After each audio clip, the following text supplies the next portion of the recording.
যে ট্রাইব্যুনাল দুদিন আগে পর্যন্ত ছাড়পত্র দিলে তবে ভোট দেওয়া যাবে, কি বলবেন? আগে ট্রাইব্যুনালের হিয়ারিং এবং তার নিষ্পত্তি করলে দেবেন, খারাপ কি বলে? এটা তো প্রথম থেকেই বলছি। প্রথম দফার 21 তারিখ, দ্বিতীয় দফা 27 তারিখ পর্যন্ত ট্রাইব্যুনাল এটা নিয়ে আপত্তির কিছু নেই তো। ট্রাইব্যুনাল যদি শুনানি প্রক্রিয়া নিষ্পত্তি করতে পারে এবং দুদিন আগেও নাম উঠে যদি সাপ্লিমেন্টারি লিস্ট আসে, এটা আপত্তির কি আছে? মমতা বন্দ্যোপাধ্যায় বলছেন যে ঐতিহাসিক রায়, মমতা বন্দ্যোপাধ্যায় বলছেন ঐতিহাসিক রায় কেস করেছিলেন বলেই নাকি এটা হয়েছে। তিনি নাকি কেস করেছিলেন, সেই কারণে এটা হয়েছে। আমার এটা আমি এটা নিয়ে কি বলছেন যে আমার জয়লাভ, ওজন্য বলছেন আমি খুব খুশি এই রায়ে। উনি নিচ্ছেন, বিহার থেকে বলেছেন। উনি আনন্দে থাকুন, উনি বেশি করে খাওয়া দাওয়া করুন, একটু বেশি লম্বা ঘুমান, বিশ্রামে থাকুন। ওনার 4 তারিখে মানুষ বলে দেবে। এইসব করে মূল জায়গা থেকে ইস্যুগুলো ঘোরাচ্ছেন। উনি সব মিটিংয়ে বলছেন 2 কোটি চাকরি দিয়েছে, তালিকা দিন। সব মিটিংয়ে বলছেন 200% কাজ করেছে। সব মিটিংয়ে বলছে গোটা ভারতের থেকে আমার জিডিপি বেশি। সব মিটিংয়ে বলছেন এত শিল্প এনেছি, শিল্প রাখার জায়গা নেই। অতএব উনি 15 বছর রাজত্ব করার পরে কখনো এসআইআর, কখনো মাছ, কখনো ডিম, কখনো আলু, এইসব নিয়েই ব্যস্ত আছে। আজকে এনআইএ মোথাবাড়ি কাণ্ড নিয়ে সন্দেহ প্রকাশ করেছে ওই মুফজ্জলের ভূমিকা নিয়ে, এবং কোর্টের বাইরে জাতীয় পতাকা নিয়ে বিক্ষোভ দেখিয়েছে আইনজীবীরা, কি বলবেন? ভিডিওতে দেখা গেছে মোফজ্জল থেকে সাবিনা ইয়াসমিন এরা কিভাবে 3 জন মহিলা জাজ সহ 9 জনকে আটকে রেখেছিলেন।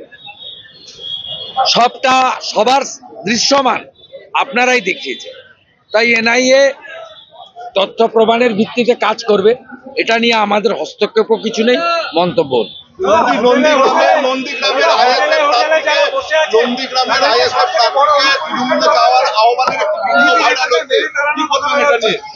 তৃণমূল কিনতে চায় সবাইকে, তৃণমূল কিনতে চায়, তৃণমূল নির্বাচনে হারবে, তাই অবৈধ উপায় নেওয়ার চেষ্টা করছে। বাকিটা পীর সাহেব আর মমতা ব্যানার্জি বলতে পারবে, আমরা আমাদের বলার সুযোগ নেই।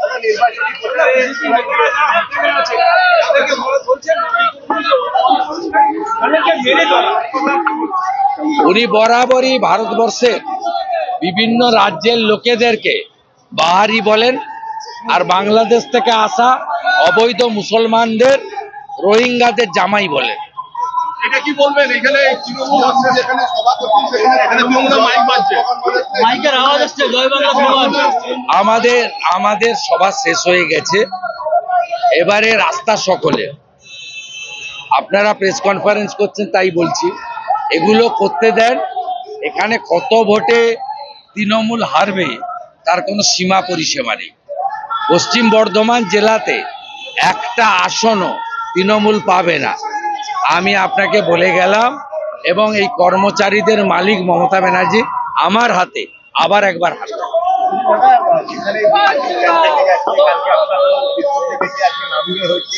কোথায় বিক্ষোভ? কোথায় বিক্ষোভ? নানুরে কি হয়েছে আমি জানি না। এখানে আমাদের মিটিংয়ে কেউ বিক্ষোভ দেখায়নি। আপনারা তিলকে তাল করলেও আমার কিছু বলার নেই। আপনি খবর জেনারেট করতে চাইলে করতে পারেন, কিন্তু আমাদের সভা শেষ হয়ে গেছে। রাস্তাটা সকলে, সব দলই প্রচার করতে পারে, এটা নিয়ে বিশেষ ভাবার কিছু নেই। তৃণমূলকে আমরা কাউন্ট করছি না।